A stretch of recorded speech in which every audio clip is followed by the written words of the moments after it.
Hello everyone, it's Miss Steigerwalt. Today we're going to be reading pages 46 to 55 in The One and Only Ivan. Drawing Bob.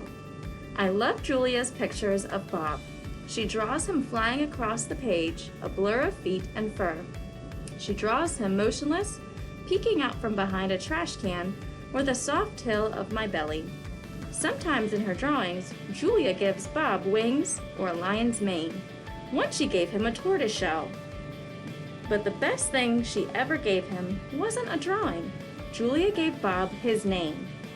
For a long time, no one knew what to call Bob. Now and then, a mall worker would try to approach him with a tidbit. "Here, doggy," they'd call, holding out a French fry. "Come on, Pooch," they'd say. "How about a little piece of sandwich?" But he would always vanish into the shadows before anyone could get too close. One afternoon, Julia decided to draw the little dog curled up in the corner of my domain. First, she watched him for a long time, chewing on her thumbnail. I could tell she was looking at him the way an artist looks at the world when she's trying to understand it. Finally, she grabbed her pencil and set to work. When she was finished, she held up the page. There he was, the tiny big-eared dog. He was smart and cunning, but his gaze was wistful. Under the picture were 3 bold, confident marks, circled in black. I was pretty certain it was a word, even though I couldn't read it. Julia's father peered over her shoulder. "That's him exactly," he said, nodding. He pointed to the circled marks. "I didn't realize his name was Bob," he said. "Me either," said Julia. She smiled. I had to draw him first. Bob and Julia. Bob will not let humans touch him. He says their scent upsets his digestion. But every now and then I see him sitting at Julia's feet. Her fingers move gently just behind his right ear. Mac. Usually Mac leaves after the last show, but tonight he is in his office working late.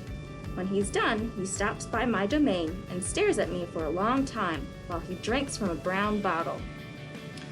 George joins him, broom in hand, and Mac says the things he always says. "How about that game last night?" And "Business has been slow, but it'll get better, you'll see, and don't forget to empty the trash." Mac glances over at the picture Julia is drawing. "What are you making?" he asks. "It's for my mom," Julia says. "It's a flying dog." She holds up her drawing, eyeing it critically. She likes airplanes and dogs. Mac murmurs, sounding unconvinced.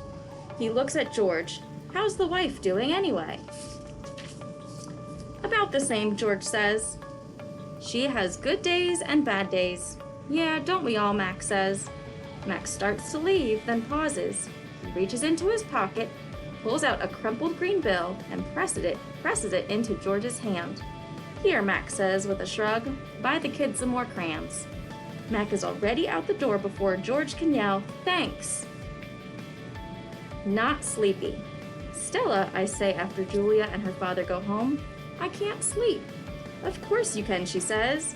"You are the king of sleepers." "Shh," Bob says from his perch on my belly. "I'm dreaming about chili fries." "I'm tired," I say, "but I'm not sleepy." "What are you tired of?" Stella asks. I think for a while. It's hard to put into words. Gorillas are not complainers. We're dreamers, poets, philosophers, and nap takers. I don't know exactly. I kick at my tire swing. I think I may be a little tired of my domain. "That's because it's a cage," Bob tells me. Bob is not always tactful. "I know," Stella says. "It's a very small domain, and you're a very big gorilla," Bob adds. "Stella," I ask. "Yes? I noticed you were limping more than usual today. Is your leg bothering you?" "Just a little," Stella answers. I sigh. Bob resettles, his ears flick.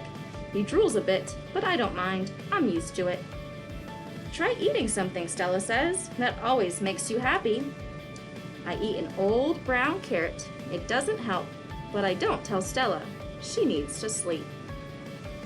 "You could try remembering a good day," Stella suggests. "That's what I do when I can't sleep."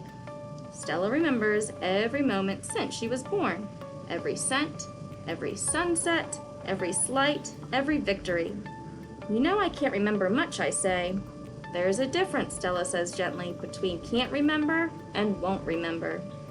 That's true, I admit. Not remembering can be difficult, but I've had a lot of time to work on it. Memories are precious, Stella adds. They help tell us who we are. Try remembering all your keepers. You always liked Carl, the one with the harmonica? Carl, yes, I remember how he gave me a coconut when I was still a juvenile. It took me all day to open it.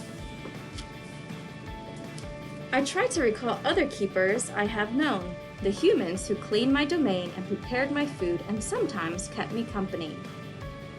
There was Juan, who poured Pepsi into my waiting mouth, and Katrina, who used to poke me with a broom when I was sleeping, and Ellen, who sang "How Much Is That Monkey in the Window?"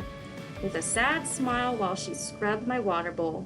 And there was Gerald, who once brought me a box of fat, sweet strawberries.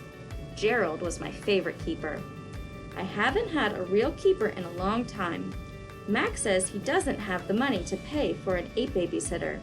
These days, George cleans my cage, and Mac is the one who feeds me.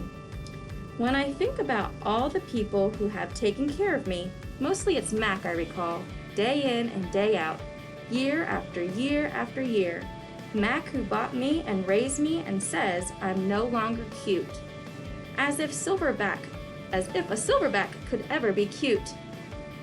Moonlight falls on the frozen carousel, on the silent popcorn stand, on the stall of leather belts that smell like long-gone cows. The heavy work of Stella's breathing sounds like the wind in trees, and I wait for sleep to find me.